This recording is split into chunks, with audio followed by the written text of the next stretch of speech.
This week, BMW revealed the M3 CS, and it might just be the best M3 ever made. It is expensive though, starting at $119,000, but it makes a whopping 543 horsepower, and with so much carbon, it's also so much lighter than its M3 brothers due to the fact that the CS is track focused. BMW also gave it an upgraded cooling system, and all of this is amounting to a 0 to 60 of 3.2 seconds. BMW is able to pump out a lot out of 6 cylinders, but not as much as GM can pump out of their V8, which leads me to very good news.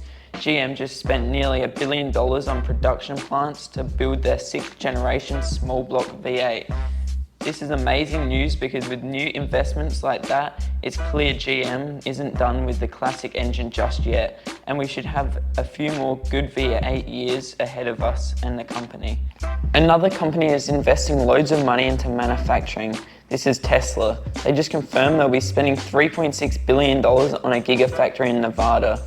I may not be a huge Tesla fan, but this building actually looks really cool. Something that might be built in this new factory of theirs is the Cybertruck, which we have some updates on. The weird pickup truck is finally planned to go into production early this summer.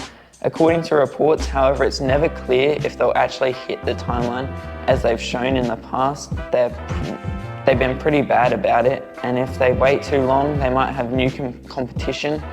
Audi just unveiled the Actosphere, and while I don't love electric cars, this thing looks like something a James Bond villain would drive to their ski villa, and I love it.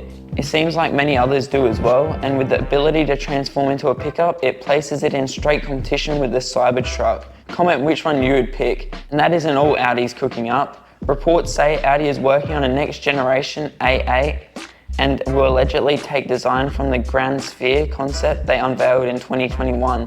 As you can see, it's a big week for the cool concepts, and Porsche just showed off theirs. It's a birthday present to themselves, and it's been 75 years since the automaker came out with their first sports car, the 356. So to pay homage to that special moment in history, they built the version 357. It may look futuristic and electric, but Porsche decided to put an engine from the Cayman GT4S in there, and it runs on their new e-fuel.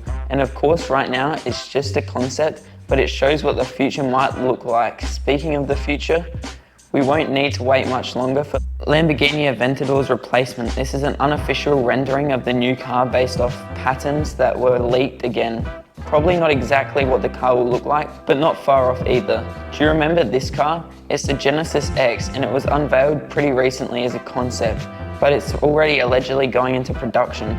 People must have really loved it, but the only issue that I can see is it'll cost over $200,000. While most of us can't afford it, we probably can afford a Toyota. That's actually why Toyota won last year. They defended the title and stayed the best-selling automaker with nearly 10.5 million cars sold. For all the car news, make sure you subscribe.